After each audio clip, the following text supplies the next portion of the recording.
Last day we have started this chapter, chapter 11, force, work and energy. And I have told you that what is force and what are the actions that we can actually do or perform by using a force. Now go to the next page. There also we have discussed about the different effects of force. Yes, ma'am. Right? So if we apply force, then what are the effects? What effects can we see? So up to this, I have told you. Now we will start from this topic, from the next topic, that is about the different types of force. What are the different types of force?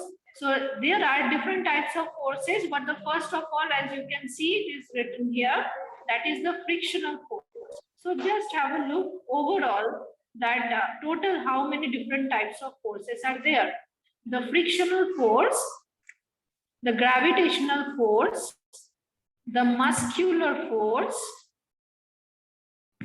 the magnetic force, and the electrostatic force. So these are the 5 different types of forces that are another type of force. Elastic. So total how many different types of forces are written here in your book? You can see 6, right? Total 6 different types of forces. Again, I am telling that elastic force, electrostatic force, magnetic force, gravitational force, muscular force, and frictional force. The first one that is written here, it's the frictional force. So let's see what is a frictional force. So to know what is a frictional force, you must know that what is friction. When two objects rub against each other, there is a force that prevents them to slide smoothly. So whenever there is a rubbing, that means there is a contact between two objects. Okay, between any two moving objects, if two moving objects come in contact with each other, suppose if I'm just simply rubbing my hands like this, so both are in motion. Motion means what? Motion means whenever any object changes its place, or yes, from one place to another. Whenever anything changes its place from one place to another, it is called the motion. So if I'm rubbing my hand like this, that means both of my palms are in motion, right? So when two objects that are in motion, that have some movement, they come in contact with each other, so then a force is applied by each of these objects. So here is a force that my right hand will apply on my left hand, and the left hand will also apply one force on the right hand. So when you will join two hands, you can feel it, that the right hand is also applying a force on the left hand, and left hand is also applying a force on the right hand, right? So when you rub it, you will feel it better. Okay. Similar thing happens when cars move on the road. Though the road is not moving, but as the car is moving on the road and the wheel of the car is in contact with the road, so to that point of contact, the car is applying a force to the road, and an invisible force is applied also. It also works on the wheel that comes from the floor of from the road. Okay, so this is called friction. When two objects come in contact with each other, the force that acts on both of them, that is called the frictional force. Okay, the frictional force acts in the opposite direction of the movement. This is the simplest example that I am showing you by rubbing two hands. So it acts on opposite direction. How? The right hand will apply the force to the left direction, the left hand will apply to the right direction. So this is the simplest example. There are so many different examples. There are so many things that have the frictional force, that apply the frictional force. But with your hand, with our hand, we can understand it, right? It is the simplest way to understand. So when you will just press the right hand, you will see it is giving the force to the leftward direction. When you are pressing the left hand, it is forcing to the rightward direction. That means the force is opposite. And if you apply the equal amount of force with both your hands, your hand will not move, right? So the frictional force is opposite.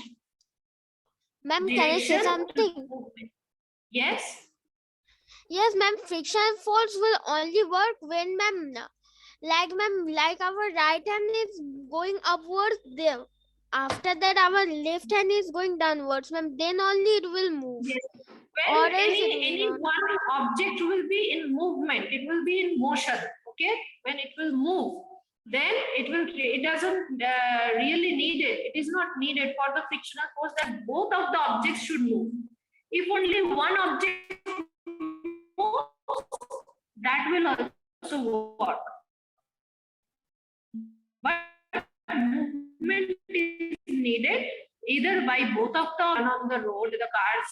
You must have seen that when people who are driving the car, when they just pull the brake, what happens? Have you heard some particular type of sound? When a car is at a very high speed, suddenly they pulls the brake. It can be of car. Yes, or any ma'am. type. Why that sound is created? That sound comes from the friction, because the frictional force is increased brakes, and that creates the sound. The sound is a completely different thing, but that is also due to the result of this frictional force. So frictional force is the force that inhibits or that stops the any object to run smoothly. Okay, if anything is any surface is very slippery, okay, and you have fallen down and you are going very smoothly over it, just imagine. It will be a very funny scene, but if you imagine, you'll see that means there is less friction. If there is less friction, you will not be able to stop yourself. So this is the frictional force that makes the car stop, that makes any object that is moving that stop. So if you throw a ball, okay, on the floor, after some time the ball will stop automatically, right? After going to some particular distance, the ball will stop automatically, right? Who stops the ball? Even if you don't touch the ball, so it will go up to some particular distance. After that, it will stop automatically, though there is no one to catch the ball to stop the ball. So, and we have learned it previously that any moving object can be stopped by applying force only, right? You have learned it. So as the ball has stopped, you have thrown the ball on the ground. After going to some distance, the ball has stopped. You haven't stopped the ball. No one else is there to the other side to stop the ball. So who has stopped the ball? A force must have been applied to the ball. This is why the ball has stopped. If there is no force, then the ball, it is impossible for the ball to be stopped by itself. This is the frictional force that is applied to the ball by the floor. The ball is in contact with the floor, right? If you throw the ball in the air, you will see the movement of the ball remains constant. But at the moment the ball falls on the ground, it stops. Have you noticed it? If you throw the ball in the air, don't throw the ball on the floor, on the ground. Throw it in the air. So the time that the ball is in the air, it keeps going. But at the moment the ball falls on the ground, it stops. Why? Because the floor or the ground applies the frictional force to the ball that stops the motion of the ball. Okay? So frictional force, here it is written, you can see frictional force acts in the opposite direction to the movement. And in the definition, to slide smoothly or move smoothly. So frictional force prevents any object to slide or move very smoothly over a surface. In the pictures that are sliding on the ice, while child B is unable to slide on grass. Why? This is because child A is sliding on the smooth surface while child B is sliding on the rough surface and his shoes get stuck on the grass. So here is a common rule for frictional force, which is not given here. You will learn it later. So if the surface on which, so we all, whether we are sitting or we are walking or even we are in a car, okay, but we are always on a surface, right? The surface can be of two types. It can be a very smooth surface or it can be very rough surface. When the surface is very rough, that means there are too many stones on the road, or there are grasses on the road, or some other small plants. They are called the rough surfaces. Even the roads, the high roads, they are also not completely smooth surfaces. But if your floor in your house, if the floor is made up of tiles, you must have experience, at least for once, you must have fallen down badly, right? Any one Yes, of you? ma'am, I have fallen down. Yes, Yes, that ma'am. happens. Why? Because Yes, we don't get the grip. Why we can't get the grip? Because that is very smooth surface and the frictional force is very less. So this is the rule. The frictional force becomes less if the surface becomes smooth. And the more rough the surface will be, the more frictional force will be. This is why on the grass we can't slide, right? We need to go to the slider or to the ice, to the places where the ice is very hard. So on the smooth surfaces, we can slide down Ma'am, very what is easily. slider? Yes. Ma'am, what is slider? You told? Okay, in the parks you must have seen the sliders. Children play on the sliders. Okay, there is another name. The slide. You haven't go. Have you seen the slides in the parks? Oh, yes, ma'am. Yes, ma'am. Yes, the slides. You must have seen that those slides or sliders, what we call, they are also very smooth. This is why children are able to slide over them, right? If Yes, ma'am. just think, if they were full of grasses or if they were very rough surface, what would happen? The children could not slide over it, and at the same time they would hurt themselves, right? They would got hurt. So this is why if any surface is very smooth, we can easily slide over them. Why we can slide over them? Because as the surface is smooth, the frictional force is less. And frictional force is the force that stops us, that stops our movement, okay? That prevents our movement.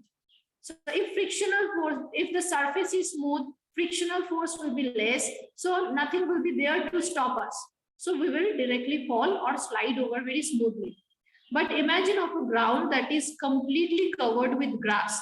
As grasses are there, that means the surface is not smooth. It is a rough surface. That means the frictional force is very high. This is why we generally do not fall down on surface which is covered with grass. We don't slip on the surface at least. We can fall down due to different reasons, but we do not slip on those surfaces. So this is one rule. So questions can come from this portion. Many questions can come. What is frictional force? Why a child or any person can slide very smoothly on ice, but not on the grass? This is a very, very important question that generally comes in the exam. To the next part, it is written that frictional force is very helpful. So how frictional force is helpful? I have just told you, given one example of car. Let's see what is written here. Frictional force helps us to walk. Yes. So this is the frictional force due to which we are able to walk properly. Or else what would happen? 2 steps we would walk. To the next step, we will fall down. Again, for the next 2 steps, we will walk. Again, we will fall down, slip over the surface. So frictional force. So when we walk, our feet and the ground, they are in contact with each other like this. And to that particular portion of contact, the frictional force acts. And due to that frictional force, we are able to stick, we are able to stand on the ground properly. We don't fall down. We are able to walk properly. We are able to run properly. We don't slip easily because the friction that is produced between our shoes and the floor. Now go to the next page.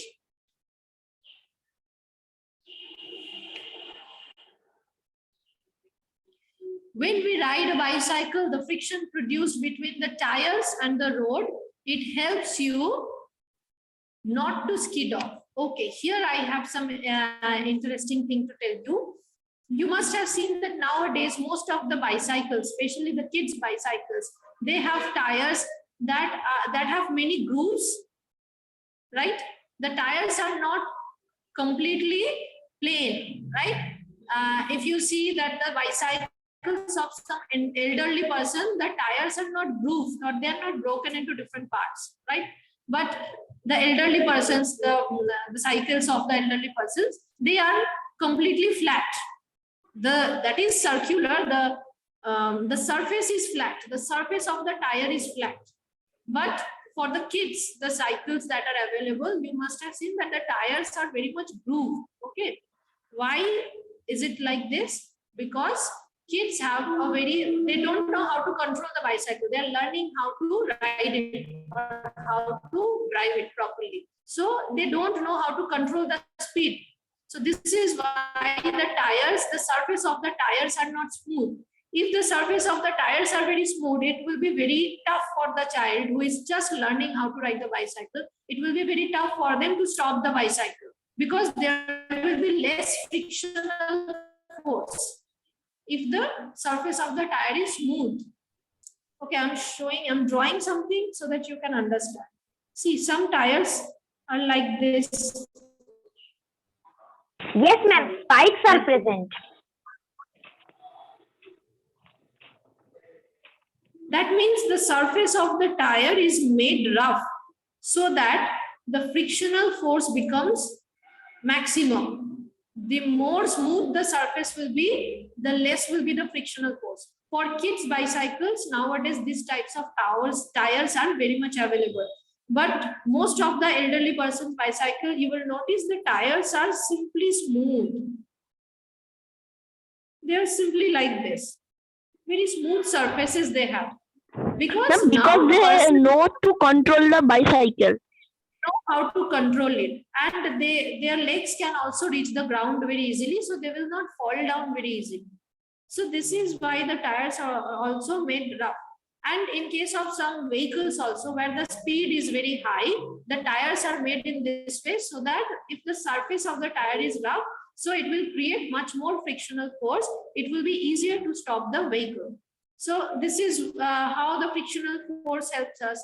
Next point, what is given here, when we play the carom, have you seen carom board or carom? Yes, ma'am. Yes, ma'am.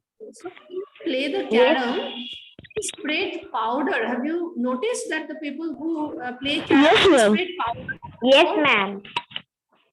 So, okay, before playing, they sprayed powder on the board. Why? Because when the strikers that we use, they are called the strikers. The strikers that we use, they have also very smooth surface, and the board that we use, the surface of the board is also very smooth, so that the players can control the speed of the striker, because the whole game is about controlling the speed, right? Controlling the direction and speed of the striker. Yes, so the person must control over the striker which he is using. Only then he will be able to get all the strikers that he desires, and then he can win. So the whole game is about having a control over the speed and the direction of the strikers. So this can only happen if both the surface is very much smooth, the person will not be able to control the speed of the striker. This is why on the board he sprays or she sprays the powder, so that the surface will become a little bit less smooth, and the person who is playing with the striker, they will have a control on the speed of the striker. Then they can do whatever they want. Okay, it depends on the experience of the person. So this is how frictional force can help us in so many ways. Sometimes frictional force can also create some problems. What are they? If we do not apply oil on the chain and axle of our bicycle, then friction increases and bicycle starts producing a noise, and it's difficult to pedal. So you must have seen that there are chains in the bicycle. You can see in this picture also, this boy, what is he doing? We must keep oiling the chains time to time. If we don't put oil into the chain, you can see this boy is putting the oil into the chains of the bicycle. Then what will happen? The chains are also very rough. They are not smooth. So due to the friction of the chains to the other parts of the bicycle, the friction will increase gradually. And as the friction will increase, it will be very difficult to pedal properly. Pedal means this portion. If we move this portion, this is called pedaling. Okay. If we are not able to pedal properly, we will not be able to rotate the wheel also, right? So due to the friction between these pedals and the chain, if we do not oil it properly, why we put oil to it? So that the surface becomes a little bit smooth. And when it will become a little bit smooth, the frictional force will decrease, and then it will be easier to pedal properly, right?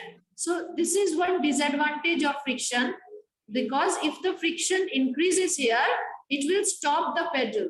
We will not be able to push it properly, and we will not be able to rotate the wheels. The cycle will not move properly. This is why we put oil there. Oil makes the surface smooth, and we can pedal it properly. We can run the cycle, and we can ride the cycle very properly, in a proper way. Next, when we rub our hands against each other, they get warm up quickly due to the friction produced between them. That is, when there is more friction between the moving objects, the energy is lost to the surroundings in the form of heat. As I have told you, you can do it yourself right now. Just rub your palms with each other like this. After some time, we generally, all of us, we do it during the winters, right? And we like very much to do it during the winters, because our hands get cold very fast. And if we do it, what will happen? They will get warm very fast. Within 1 minute, they will get enough heat. So from where this heat is coming, this is actually the frictional force. One thing you will read later also, that energy cannot be destroyed, energy cannot be created. Energy can only be transformed from one form to another, from heat energy to any other form of energy. But we cannot create any energy, we cannot destroy any energy, right? So suppose if you switch, if you turn on the switch of your fan, okay, you're turning on the switch of your fan, what is happening? You're generating electricity. But when the electricity is ultimately applied to the fan is rotating. That means that is not the electricity, that is generating another form of energy, that is called physical form of energy, right? So the electrical power is converted into the physical power. Now the physical power, as the fan is rotating, it is giving you the comfort. You are getting comfortable, not during the winters, during the summer season. So you feel comfortable. So you see, the energy is converted in different forms. The same thing happens here also. So when we are rubbing it, the frictional force is converted into the heat. So frictional force is also one type of energy. Why force is produced? Because we are applying the energy. This is why the force is produced. That energy is then converted into heat. And it is producing heat means it is using up some amount of energy. That means we are losing the energy from our body. Though during the winter it is giving us the benefit, but we are losing the energy. The same thing happens with other things. Force or frictional force is acts on any particular object. That means it also, that particular object also loses some amount of energy. For the cars, suppose we need to stop the car, but we need to push the brake first. We are pushing the brake, that means we are using some amount of energy that will make the car stop. That will create or increase the frictional force. So an outer force or outer source of energy is also needed. Whenever the frictional force acts, energy is lost. Some amount of energy is lost. Now, yes, Divyanka, you raised your hand. But yes, you tell me why you have raised your hand. Yes. Do you have any doubt? Yes, ma'am, I had a doubt, but listening your words, it is almost clear. But as you have asked, so I will tell. Ma'am, the second problem that is here, when we rub our hands against each other, they get warm up quickly due to the friction produced between them. That is, when there is more friction between the moving object, the energy is lost to the surroundings in the form of heat. So, ma'am, is it a problem for us? Yes, because see, when we need the heat, right? When we need the Yes, heat, ma'am. it's not a problem at all. But one disadvantage is we are losing our energy. The heat, from where the heat is coming? The heat is coming from our body. So temporarily we feel it's very comfortable. But actually from where the heat is coming, it is coming from our body. That means from inside we are losing the heat. Okay? Temporarily, at this particular part of our body, in our hand, we are feeling the heat, we are feeling comfortable. But as a whole, what is happening? From where that heat is coming? That heat is coming from our body. That means our body is losing the heat. Okay. So it is Okay, ma'am. beneficial at the same time. Sometimes it can create problem. It will not create some big problem, but it happens. So this is an example that they have used, the example of human body. With each and every object, the same thing happens. Whenever the frictional force is applied, it takes some amount of energy from that object. Okay. So we need some Okay, amount ma'am. of energy for that. So it's already 12:17 right now. So all of you mark up to this. Tomorrow we will start from gravitational force. You all already know what is gravitational force, and we can simply apply it in our daily life activities. Yes. So we will learn about it tomorrow. You read up to this, read about the frictional force. And if you have any doubt, you can tell me tomorrow. And I will ask you a few questions tomorrow first from this frictional force part. Okay, I can call anyone's name anytime. So you read this part. And I hope whoever will be the student, I will ask the question, can give me the answer. So read this part. Okay. Now